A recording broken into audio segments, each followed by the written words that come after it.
Welcome to Moments with Marianne. This is your host, Marianne Pestana. And we're here today with special guest, Linda Yael Schiller, who's here to share with us her new book, PTSDreams. Transform your nightmares from trauma through Healing Dreamwork. So Linda is a mind, body, and spirit psychotherapist, consultant, author, and international teacher. She facilitates group dream circles, provides individual, group, and corporate consultations, and trains professionals on working with dreams. Linda has designed several innovative methods for dream work and is trained in numerous mind-body methods such as EMDR, EFT, energy psychology, Enneagram, and integrated trauma treatments. In addition to her professional work with dreams, she has been involved with her own dream sharing group for more than 30 years. So welcome to the show, Linda Yael Schiller. Thank you. Thank you. Nice to be here. What an honor it is to have you here and to talk about this book. What inspired you to write this? Well, I've been doing dream work for a long time. And I also, as a psychotherapist, have been doing trauma treatment for a long time. And I had written a book a few years ago called Modern Dreamwork that was more of an overview of looking at all different kinds of dreams from a psychospiritual perspective. And I actually wasn't planning to write a second book quite so soon. I knew that I wanted to write this book about working with nightmares and trauma. But then the pandemic happened, and we entered into a state of sort of global trauma in addition to the personal traumas that people had. So I just kind of got the message, don't wait, do it now. And that was my pandemic project. I like how you start the book off by talking about how our dreams are really our subconscious slipping through during the middle of the night. So we have multiple levels of consciousness, if you will, that range from being completely wide awake to being completely sound asleep in our deepest sleep state, which is our REM state. REM stands for rapid eye movement, which is where we have our deepest dreaming. And in between those states of completely wide awake and completely sound asleep in the deepest state, there are many other layers of consciousness that range from you're a little bit spacey and you're daydreaming, or you have a little dissociative moment where, like highway hypnosis, you're driving the car and you realize you missed your exit about 10 minutes ago. And then you think, oh dear, who's been driving for the last 10 minutes? And then you have those, then there's trance work in hypnotherapy states. There's altered states of consciousness if we ingest a medication or a recreational drug. And then there are those in-between states between waking and sleeping that Jung called the hypnopompic and hypnagogic zones, where we're not quite wide awake and we're not quite sound asleep, but these liminal states of consciousness where the images, the stories, and the pictures that come through actually do come from the same place as our deeper layers of nighttime dreaming. So that all being said, we can have images, stories, emotions from our unconscious self at a different layer of consciousness rise up both when we are asleep in our dreams and when we are in any of these other states of consciousness, including what we might call waking dreams. So that's, I think, what I mean when in the phrase when I said they can kind of slip through into our consciousness. And so with that in mind, what is a PTS dream? So PTSD stands for post-traumatic stress disorder, and it's the diagnostic category that's used by the DSM, the Diagnostic and Statistic Manual in therapeutic coding, really, to identify that state of being when someone has experienced or witnessed a trauma where they are or feel like their life or their integrity or their safety has been threatened. So when we have a traumatic event happen in our lives, whether it's in our personal lives, in our familial life, in a global spectrum, we have normal reactions to it that range from having a startle response to having nightmares to having high anxiety or depression or feeling like we're numb. It can range from being overactivated or underactivated in a response to a trauma. And then ideally, if our system can metabolize what happened to us, and if we have enough support in our lives, we're able to metabolize the events that happen and sort of return to our homeostasis, to our even keel of before the trauma. So the D, which is the word stands for the disorder, really only becomes part of the diagnosis if someone has been experiencing the reactivity to traumatic events for more than 6 months following the trauma. Then it becomes sort of part of our system as opposed to not part of our system. And we call it disorder then. And then we might need to take additional steps, including seeking professional help to help us work through it. So in thinking about the nightmares that have been generated by trauma, I just put together the PTSD with the word dreams to come up with the title of PTSDreams. A very clever way of bringing that together. And it has me thinking, at what point did you see that correlation between the trauma treatment you do and the dream work and having those come together? So for a long time, people had been coming to me with their dreams and their nightmares in my practice. And the difference really between a dream and a nightmare is the emotional narrative that goes along with the dream. So we might have the same images or the same story, but depending on our emotions about those images in that story will determine whether it's a dream or a bad dream or a nightmare. So if our reactions and responses to the dream are, I feel pretty calm, I'm pretty happy, this was delightful, this was fun, then it's a regular dream. If our responses were, I'm feeling a little bit anxious or a little bit sad, but nothing too bad, I can't handle it, but it was upsetting still, that might be what we'd call a bad dream. If our reactions, though, are terror, dread, rage, unrelenting grief, and like when you go to the doctor's office and they say, rate your pain from 0 to 10, if it starts getting to a 5 or higher when you're rating the emotional response to the dream in the negative end of the spectrum, then we have a nightmare.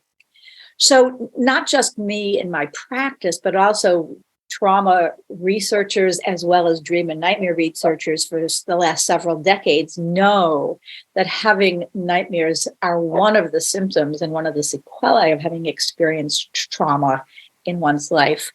And for people who've had acute traumatic events, for example, war veterans, they often have instant replay of the combat experiences, either in waking life, which then we call them flashbacks, or in their dreams, they have a replay of what they experienced, and then they have a nightmare of that type, which is like a replay of the trauma.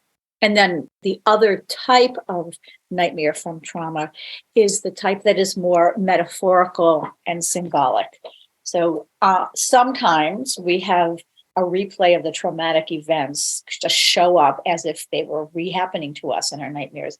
But more often than not, we need tools and skill and assistance to unpack the layers, as Carl Jung would say, and sort of peel back the onion of what does this nightmare mean? What are these monsters and creepy crawlers and scary images in my dream? What do they have to do with my life? And then we need to work the material to figure that out so we can get some healing from the dreams and the nightmares and then into our lives. So how do we hone into what is a dream, what is a nightmare, and what we should be paying attention to? I would say pay attention to everything that your dreaming self, your dreaming muse gives you, because if you're listening to this show and if you're interested in your internal world, if you're interested in having access to information that is either a little or a lot beyond the reach of your conscious, walking around, waking mind, then dreams are just a wonderful source of information of all kinds. And we know that, artists and writers and scientists, all sorts of people have their creative discoveries, their ahas through their dreams. We can get medical alerts through our dreams, a type of dream called prodromal dreams that alert us even before we have any symptoms that there might be something going on we need to attend to physically. We can have prophetic dreams where we can peek around the corner of time and space to see things that haven't happened yet. And then we have dreams that alert us something is off, right? Something is not centered or balanced in our system. And these are the nightmares that I call an SOS from our unconscious. We're getting an alert that there's something we haven't attended to yet.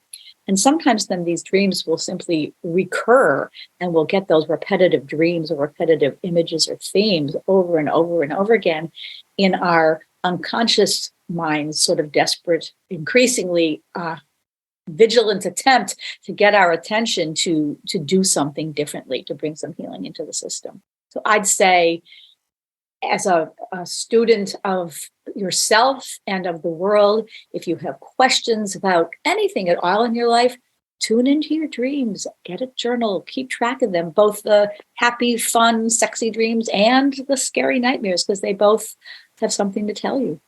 Our dreams will show us patterns in our lives that either we are delighted with or we are distressed about. There are patterns when we say, oh, this is good, and I'd like to keep repeating this pattern. Or we could say, this is not so good. I'm recognizing that this pattern is really not in the service of myself, my healing, my family.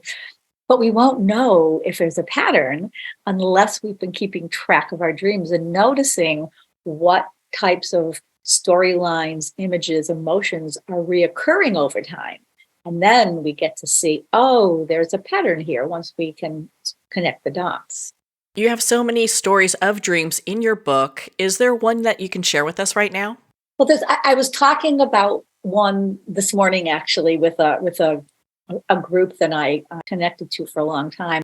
But she had a repetitive dream when she was a young woman in her 20s. And in her repetitive dream, she was in some kind of a village with houses that had thatched roofs. And it was sort of a circular path around the village. I'm sort of just remembering now the dream. I don't have the story in front of me. But then what happened in her dream is she started to get chased by a giant. And she was really frightened. And this giant was chasing her and she was running. And this was a nightmare. She didn't know who the giant was or what it wanted. But somehow in her dream, she was able to hear a voice inside of her dream that said, turn around and look the giant in the eye. And she was frightened, but she trusted the voice in the dream that told her to do that. And the giant then picked her up and spun her around and started to dance with her and became a friend. So she had that dream long ago and didn't really understand or knew what it meant. And so I worked with her as a good friend of mine. And we sort of worked back and forth on this dream together about, what might it mean? What did it mean then? What might it be about now? Looking at different layers of meaning in the dream. And she said that this was a time in her life when she was feeling very lost, like she was going in circles, like the roundabout roadway in the village. And she spent some time overseas in Greece, actually. And she said, well, actually, there were houses with thatched roofs in the village that I was staying in. And she was there for a year or two, just sort of in between college and whatever happened next for her. And she was running from something. And she realized that the giant she was running from was actually, in retrospect, her own mission, her own life story, her own calling, if you will. And when she listened to the voice that said, look the giant in the eye, she had a connection of seeing eye to eye with the thing that was chasing her. And even in the dream, she had sort of the wherewithal to trust that voice And then this giant picks her up and dances her around, and she's feeling delighted by that. So when we fast forward 30, 40 years later, she's a dance therapist and she is a choreographer, and she embraced dance in her life as part of her life work. And she had been running and running from that calling for years before she had that dream. When we have a dream and it has real intense emotion, is that a signal to pay attention to that dream? And or is that giving us an indication that we can start healing from past trauma? Well, probably both, actually. We know that when we have an intense emotion, either in our waking life or our sleeping life, it usually means like heads up, right? Pay attention. There's something big going on here. And depending on what the emotion is, if it's a positive emotion or a negative emotion, either we pay attention to feeling delighted or happy or joyful, or if we're feeling frightened or angry, we should pay attention to what's going on here.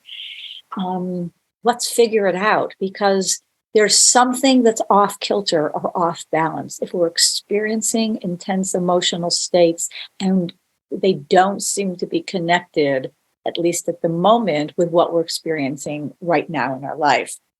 So even if they are connected with what's going on in our life, because someone may be currently experiencing traumatic events in their life, they might have had a traumatic loss, they might be dealing with an illness, they might be just in the very early recovery stages of some type of violence, or there might still be violence going on in their life.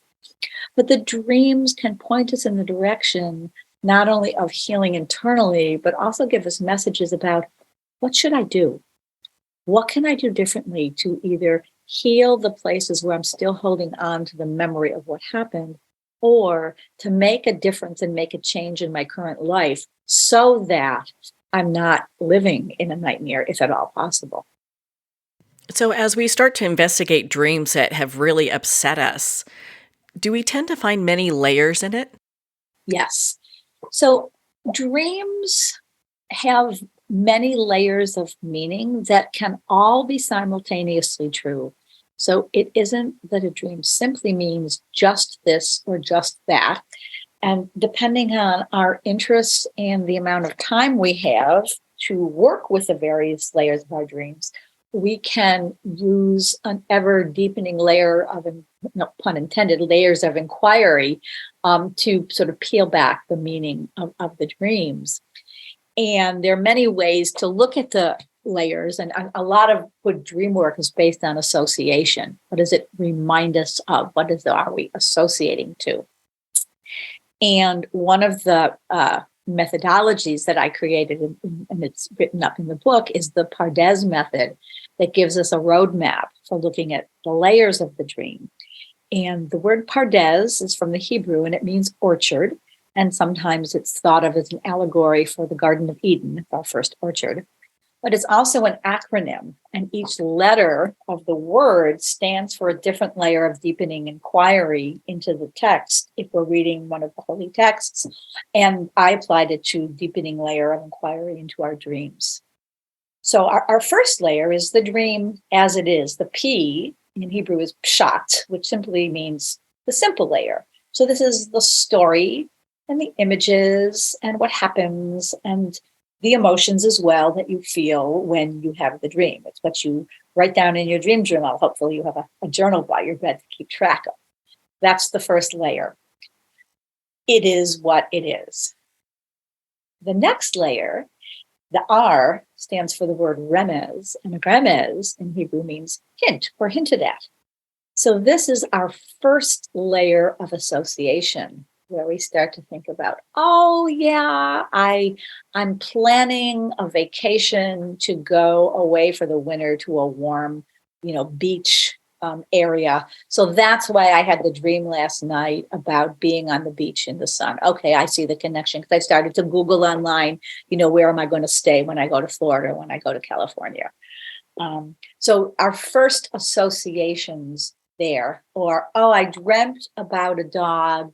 And yesterday when I was taking a walk, I had this lovely encounter, or I had this scary encounter with a dog. And that's the dog that showed up in my dream because I was still thinking about that encounter. So that's the second layer. The third layer, which is the D, stands for drosh. And drosh is from the word lidrosh, which means to pursue or to chase after. So this is the layer of the deepening associations that we have when we really work with the dream material. And here's where we use a variety of different methods and styles and techniques of dream work to find out what are the metaphors, what are the symbols, what's in our personal symbol compendium, if you will. What does this dream really mean to me? With deepening associations to things that may not have actually been contained in the dream at all. And we might use techniques such as the Gestalt method, where you are every character and even every object in your dream. So you might dream about the scary man part of me in the dream, or the roaring river part of me in the dream, and see what your associations are when you embody in the Gestalt version the aspects and the people in your dream. You might look something up online or in a book. What does this mean to somebody else? If you dreamt about, we'll go back to our friend the dog. So you can look up, what does a dog mean? Is there a dog totem in your life? But I always warn people to take anything they read in a dream dictionary or a symbol dictionary with a grain or several of salt, because we have universal symbols and they might mean that to you, but they might not, right? Because we all have our own individual associations and our individual idiosyncratic connections with the symbols in our dreams. So we might use a variety of different methods, as I mentioned, to do the work at this layer. Image rehearsal therapy is a method where if we had a nightmare that ended on a bad, scary note, we practice a different, happier ending, a different ending where we're safe. And then we rehearse that ending over the next week or 2 or 3 until it becomes incorporated into our dream as well. And then finally, the last layer in this methodology is the S, or the Sod, which means secret. And that is the layer where we can do our transpersonal work. There's a mystical layer here, a spiritual layer. It might be the layer where we're having visitations from departed relatives. It might be the layer in which we're dreaming not only for ourselves, but for the land and for the world as well. So we can dream for ourselves, we can dream for other people, and we can dream for the world. So dream work is a very actually powerful tool for not only individual healing, but for healing of the world as well. So when we have a dream, how do we decipher if the dream's meant for us, for somebody else, or for the world? It might be all three. Most of our dreams, first and foremost, are going to be for ourselves because they come from inside of us and we are dreaming them. But sometimes you might just get a message or have a sense that, wow, I had this dream and I think it's about my friend, or I think it's about my partner. And I invite people to listen to that intuitive felt sense. And we don't know for sure, but I invite people to say, well, just in case I'm peeking around the corner of time and space here, or just in case I've tuned into something that's going on in their life, tell them about it or ask them about it. Say, hey, I had this dream. I don't know if this means anything to you or not, but I want to share it with you just in case, so you can either go get that doctor's appointment or be careful when you're driving to look both ways, because I had a dream where, a car came out of the blue and broadsided you. Make sure you stop for those stop signs that you might roll through otherwise if there's someone who tends to do that. And when we're dreaming for the world or for the land, we often have this sort of sense of being a part of the larger picture. There's a numinous quality there where we just have a sense of we're holding something that's a message not only for ourselves, but for other people as well. And then the question is, okay, so what do we do with that? Partially, it's how do we project that consciousness if it's something healing? Is there anyone we want to talk to about it if it's something that's warning? Or is it something that we simply want to hold and send out to the world, if it's something that we think is needed? So at that point, do we really kind of just trust our intuition on which direction to go? Well, that's a big part of it. And a lot of dream work is learning to trust ourselves and the messages that come through in non-linear style, right? Because messages don't come through to us in dreams very often in very explicit, clear, left brain, concrete scientific terms, though occasionally they do, and occasionally they can. But it is about, what do I resonate with? So we're learning to listen to the felt sense of our body's response. Eugene Gendland, who's the creator of a method called focusing, talks about this felt sense, where we tune in to, are we resonating with the message here? Are we getting an aha from something in the dream?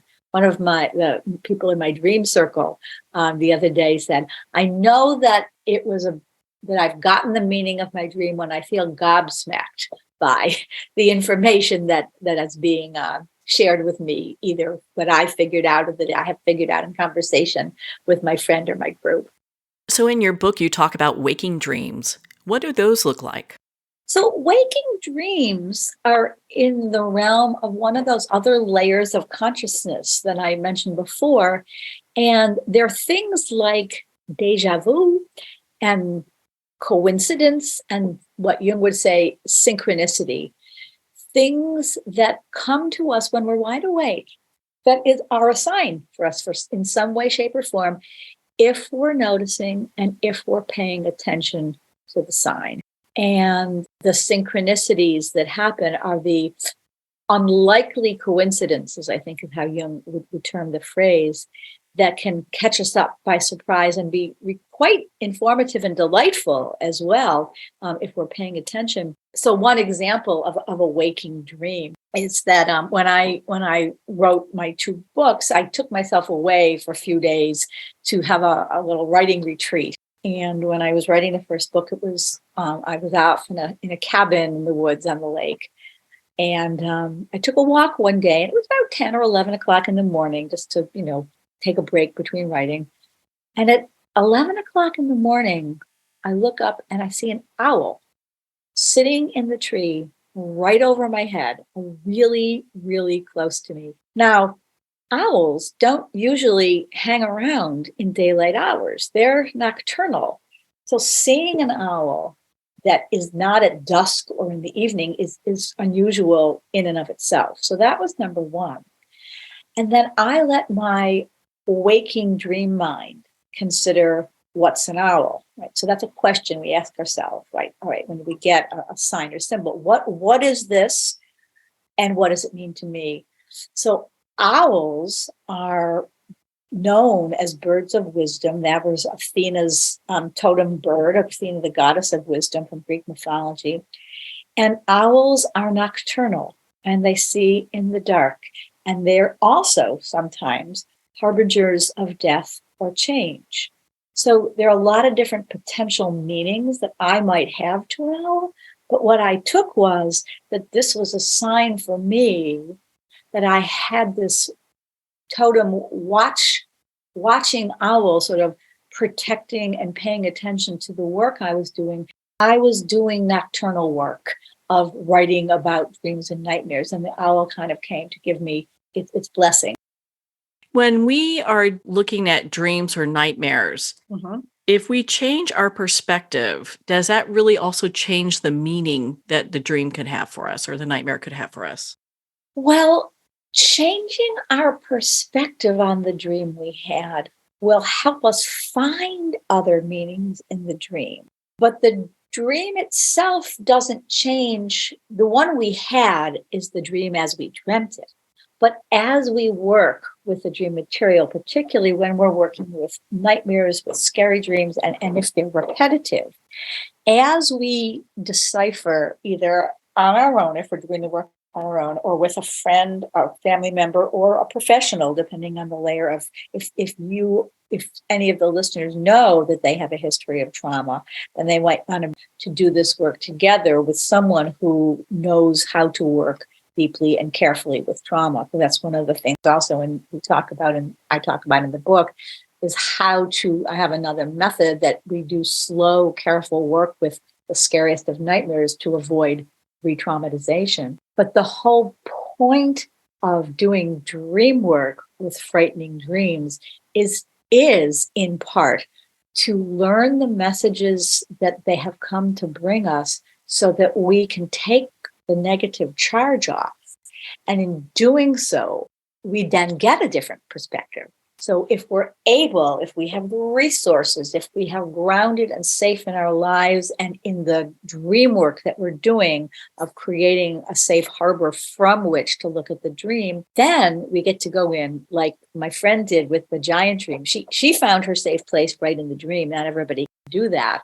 So we can create the safety before going into the dream. That's part one of the Gaia method, the guided active imagination approach. And when we have our posse of resources that we need, the people, the divine beings, the pets, the animals, the objects, where we feel safe and comfortable and connected, then we can go into the scary dream and look around and talk with the monster and confront them if need be and find out why they're there and change things around.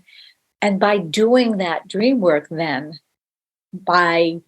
automatically our perspective will change, because the dream will start to change as we resolve whatever created it in the first place. You touched on something that I'd like to dive more into, and it's the Gaia method that you use. How can we look at trauma and our dreams by using this method? Over the years, and I've been trained in doing a variety of different forms of trauma treatment using trauma-informed therapeutic approaches of a variety of different kinds, including traditional ways of working as well as more untraditional or non-traditional, particularly EMDR, which stands for eye movement desensitization and reprocessing, which is a method that allows us to access both sides of our brain while attending to a cognitive behavioral protocol and eye movements that go back and forth that allow us to sort of pendulate back and forth between the two sides of our brain while being held in a safe space and in a resource space. So over the years of doing work with people who've had trauma in their lives, I've come to appreciate how important it is to start from a place of safety so that when we get into the scary, dysregulating material, we have a place to come back to and to ground and recenter ourselves. And that doesn't always exist or hadn't always exist in the world of people working with nightmares, because sometimes we might get so excited and enthusiastic when someone shares a nightmare with us, if we're a layperson or even a professional, that we go in too fast. And then the risk is, and I've had people come to me who said, I talked to somebody else about the dream, and they said they thought I was having a psychotic break and I better go to the hospital.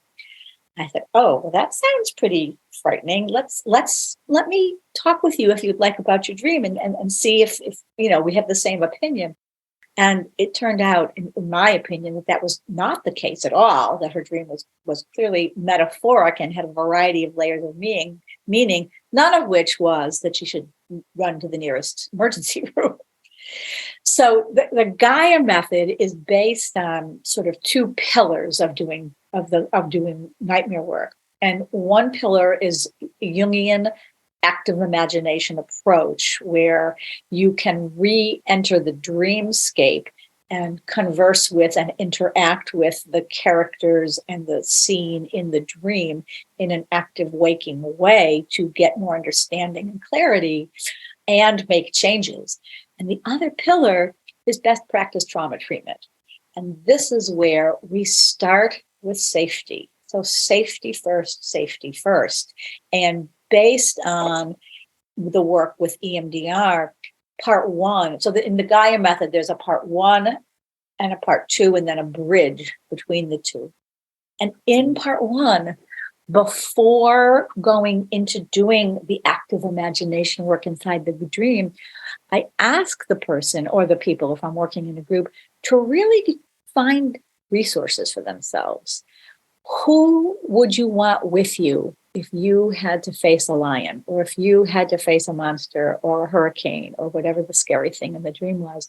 And I asked them to collect all the resources that they could possibly think of, living or dead, people they know, people they've just heard of, people in their families, movie stars, characters from books, famous singers. One of my clients told me that he was going to bring Gandalf from Lord of the Rings with him, the wizard Gandalf, to protect him before doing the dream work. And one of the kids that I worked with, that she was going to bring Mary Poppins as the perfect magic person to protect her before she worked with her dream.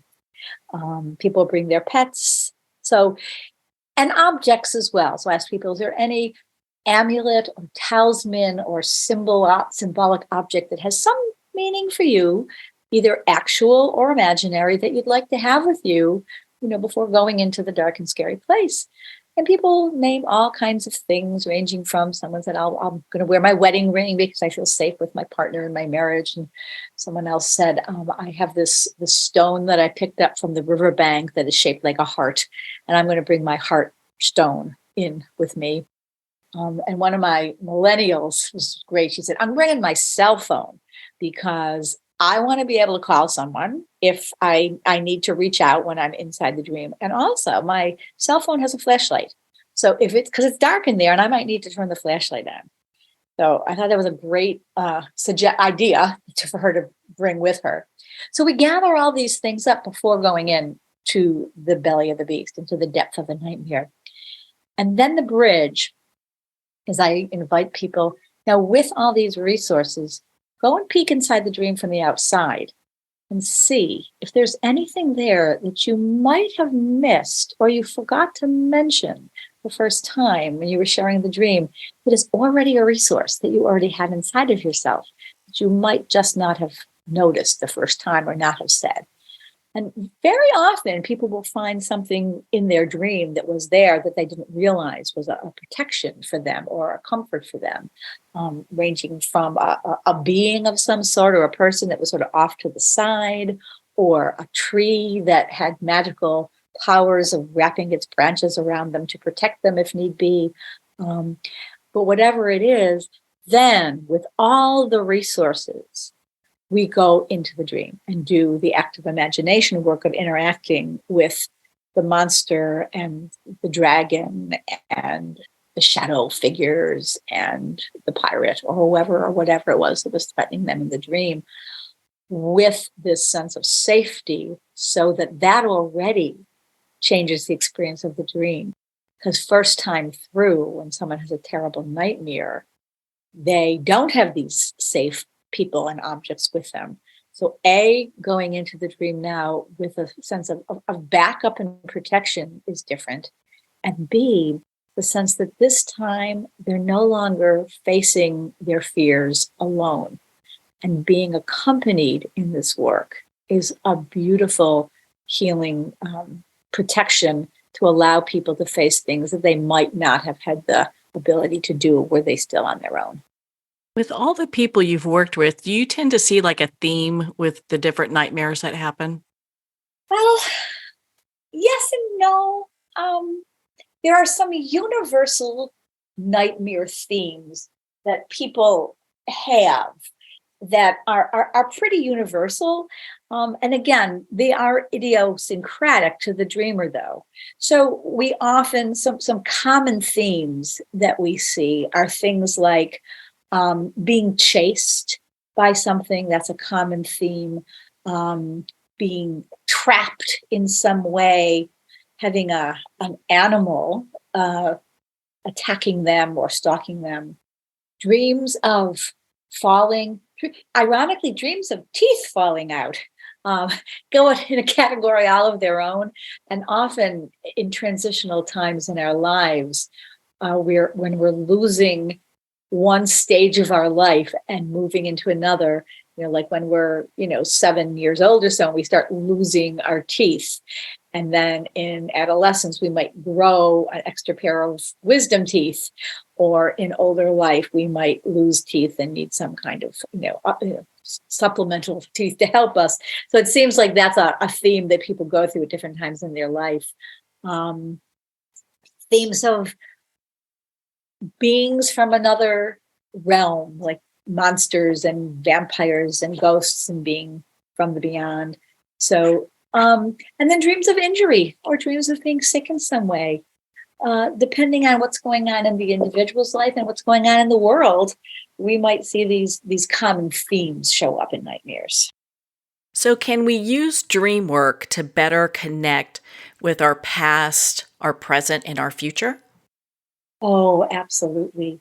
And ironically, I just finished teaching a class called Finding the Gifts and Healing the Traumas of Our Ancestors Through Dream Work. And in doing deep dream work, because some of the traumatic events that we struggle with happen to us personally in our own lives, and some are part of what's called in IFS, internal family systems, legacy burdens, which means we have inherited things from our family systems that we didn't necessarily live through ourselves, but have nonetheless inherited through a process called methylization, which is actually a genetic encoding that we're learning about through the process. We're learning more and more through the science of epigenetics, how we inherit styles, emotions, and events that happen to people in our past, both the positive and the negative. So when we're doing the dream work, we can not only find the bright ones in our past that have gifts for us that we can share with others in our lives, but to find our ancestors that have suffered or have experienced traumatic events in our family system or in our culture, and bring some healing to them. And then we get to carry that forward, right? So we can heal our ancestors in doing dream work, and we can heal our descendants. And by descendants, it's not only children we might have, but to bring out the messages we get from doing the dream work of healing that goes forwards and backwards in time. Well, it sounds like a very powerful workshop and experience to go through. Thank you. Yeah, I think it was. I think it was. I know it was powerful for me, and I think it was powerful for the class members as well. So, is there any point in facing and maybe befriending our fear when we have dreams? Well, that is one of the ways of resolving and conquering the fear, is that which we run from continues to pursue us. So we want to be able to turn and face the fear and face the scary aspects that are occurring in our dream. And part of what the Gaia method, I believe, does is help us to feel strong and resourced enough to be able to do that. Because if we don't, the fear will stay with us. So the goal is to find out, what is it about? Where does it come from? There's a phrase in polyvagal theory called to tend and befriend. So we want to tend and befriend the monsters and the fears in our dreams so that we can make an alliance. We can learn what they have to learn. We can offer them healing, and then they can offer us a gift in return. So our tendency, and it's a pretty normal tendency, is if we're having a nightmare or a scary dream to not want to look at it, to kind of put it away and not think about it and get as far away from it as we can. But things that are buried have a way of resurfacing. And if there's something our system is not at peace with, it will just keep coming back until we turn to face it and figure out, what does it need and what do we need and how do we heal from this fear, whatever it may be generated from. In your book, you talk about shadow work. What is that? So the shadow, again, this is a Jungian phrase, and it's the part of ourself that we are embarrassed of or would rather not acknowledge or are frightened of. And Jung talked about how the shadow can show up in our dreams, both as a dark figure, but also as anything that we are running from or that we're uncomfortable with. So the shadow can be the parts of ourselves that we would rather not encounter, that we don't want to admit having as part of our personalities or our lifestyle, and that we want to kind of remain invisible. So the flip side of the shadow, though, is the light. So in working with and addressing and befriending our shadow, we then get a chance to move into the light. And so many of the dreams of people that I've worked with who've had dark figures or scary figures in their dreams, once they do the work around that, find that they have another layer of lightness. The shadow isn't a bad thing necessarily. It's just it's the dark part. It's left behind, or simply sometimes it's just the unknown. It could be a personification of things you've rejected about yourself, or that you'd rather not know, where we're caught in shame or guilt or embarrassment about something. And these shadows can come from our own personal life, and they can come from the family system as well. So we're looking at, is there a pattern in the family where a shadow shows up? One woman, for example, was having a lot of dreams where, and in her waking life, she was very sort of inhibited and shut down and felt very frightened of being sexually active in her waking life, and saw potential partners as someone to be feared. Now, this person herself had not had a history of sexual assault or violence, so she was kind of curious about where this came from. And she started to have dreams where she saw an older woman telling her to watch out for men because they only have one thing in mind. And she realized when she would wake up from these nightmares that that was actually the voice of her mother. And when she asked her mother about it, she said, well, that's what I learned from my mother. Because it turned out that 2 generations back, her grandmother had been sexually assaulted and passed on this message that it wasn't safe to be in the world. It wasn't even her mother's personal experience, and it wasn't even her personal experience, but that shadow had been following them in her waking and her sleeping life. And once she identified, oh, this is what it was about, this is where it came from, she could then send healing back to her grandmother to the other side. She was no longer alive, and reframe the story for herself by saying, oh, okay, this is actually not my story. I don't have to carry this as if it were something that was true for me. And there was a great healing there in figuring out what this shadow was. Oh, Linda, I mean, we haven't even touched a small portion of your book. I felt that it had so much great information. Where can our listeners connect with you and be part of your community and learn more about your work? Thank you. So I have a couple of websites, and the book itself has a website, so they could find it at www.ptsdreams, all one word, .com. And that'll tell you a little bit more about the book and what's contained in it. And just to say, each chapter is full of examples and stories and dreams relating to the theme of the chapter. And each chapter also has a variety of exercises in it to help you work through the material on your own with sort of step-by-step exercises to do. So that's one place. And the other book that I wrote on modern dream work is on similar kind of website, which is www.moderndreamwork.com. And that follows the theme for our Wizard of Oz fans of looking at the journey, the way Dorothy journeyed from Kansas to Oz and back again as the underlying theme of finding our way back home through our dreams. And then I have a personal professional website, Linda Yael Schiller, would be LindaYaelSchiller.com. And that tells you more about me and my practice and the various types of work that I do in the world. Well, Linda, thank you so much for taking the time to be on the show with us here today. Well, thank you very much for having me on. It was a pleasure talking to you. Well, thank you, Linda. It has been such an honor to spend this time with you and to talk about your new book, PTSDreams.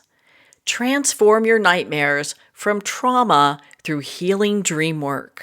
PTSDreams is available at Amazon, Barnes & Noble, and all indie retailers. And remember, support our indie bookstores. If you don't see it on the shelf there, just ask for them to order it. So radio still remains the #1 way of advertising to millions of listeners. If you have a book or product that you think would be great on the radio, contact us at mariannepestana.com for more information on advertising on KMET 1490 AM, an ABC Talk News affiliate. Well, on that note, we're going to pause here for a quick break, and we'll be right back after this message.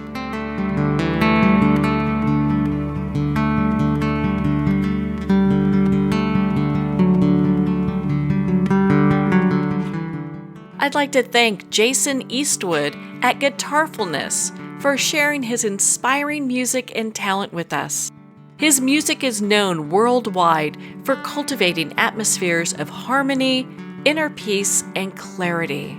Visit Jason's website at guitarfulness.com. Join his newsletter, be part of his community, and download his music.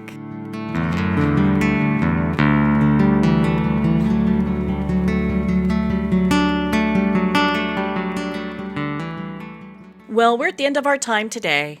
I'd like to thank everyone for tuning in. You've been listening to Moments with Marianne, where we make every moment count.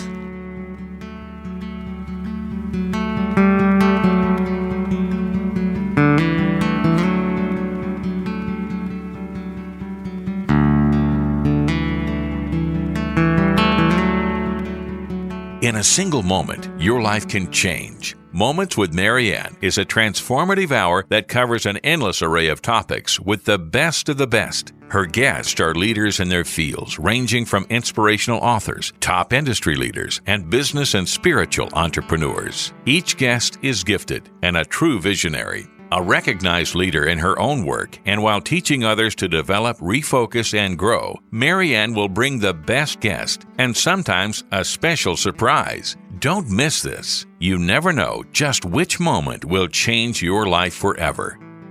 Make sure to tune in and visit momentswithmarianne.com for more information.